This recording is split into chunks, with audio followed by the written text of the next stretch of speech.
Hey, Raul with DFW Outdoor Rentals, and I wanted to talk about insurance as far as if you're trying to get started in RV rentals, camper rentals. There's a lot of questions about how insurance works, so that's what this video is going to be about. So if you could do me a favor, hit that like button and also subscribe because I'm going to be putting out some more videos. But let's get started.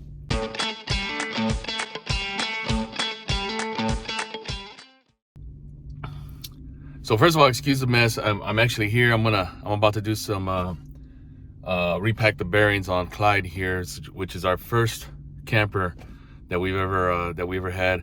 Right now, as we're entering 2023, we will be managing 8 campers total. Some are ours, and some are ours, and some are consignment units. So insurance. When we first got started, we were strictly on the platforms, and that being RV Share and Outdoorsy. Those are the two absolute musts. I mean, some people don't like one or the other for another reason, but really they're the ones that have the most market share. So if you want to get started, you really should be on those. I have some TikToks and some YouTube shorts about that, but I'll make a video about that, but that's a whole other subject. So when you first get started, you're on there. You're on the platforms insurance, which is easy enough, Renter. So a renter wants to book your camper, they'll sign up on there, and that will come with insurance they have to pay for. So kind of the goal for us was to get away from paying the commission to those platforms. We wanted to go, direct rentals is what we call them, and be able to just sign up, let renters sign up to rent our units directly through our website. So what we did was we signed up for, and there's really only a few insurance companies that do this. NBA's one, Roamly, and Triad is the other one. So we decided on NBA. I mean, that was the one that everybody was talking about most of the time, and I think at that time that's who the platforms were using. I think all the platforms were using. So we looked into that one, and that's who we're with today. I will tell you, I'm going to talk about NBA right now. I'll tell you some of the differences as far as I know, and the last time I checked into them.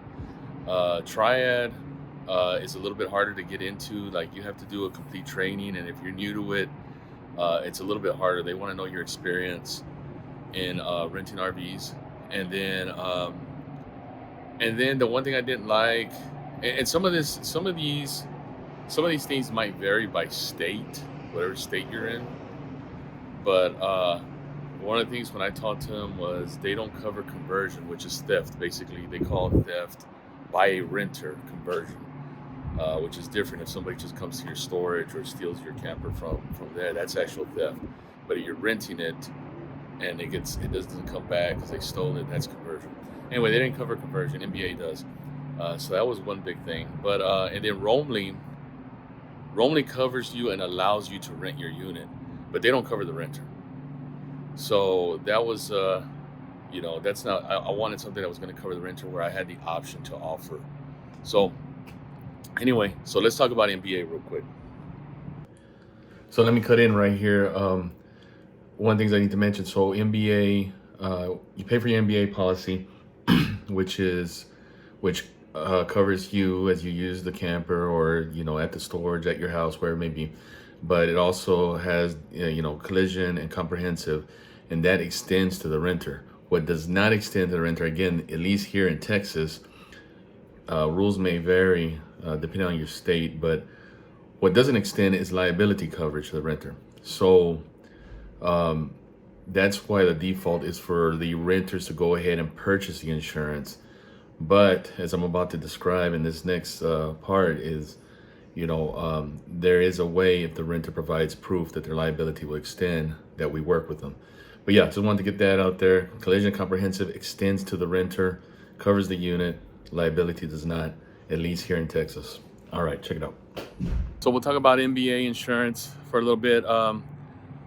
So I think what people are interested in knowing is when you're first getting started, you have a camper or two, and how does that work with the rentals? So we would push our direct rentals, whether it's social media or whatever it may have been, and then if somebody would have an inquiry through our direct rentals, through our website, contact form, whatever it may be, we would tell them that we would ask them to go and ask their insurance to ask their insurance if their liability would extend to a rented camper.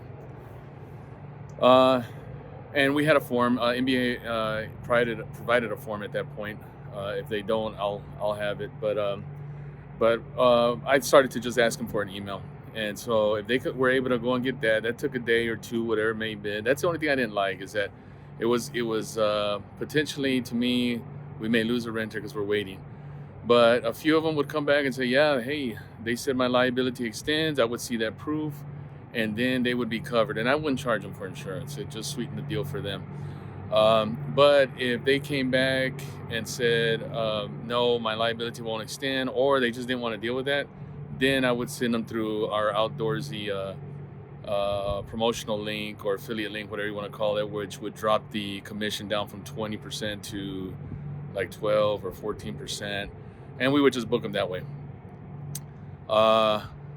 After we had enough units, which at the time was you only needed 3 units to join Wheelbase, we joined Wheelbase, and the default was for the direct renters to come through the website or contact us and just go, and I'd send them to the website, or I'd send them a quote.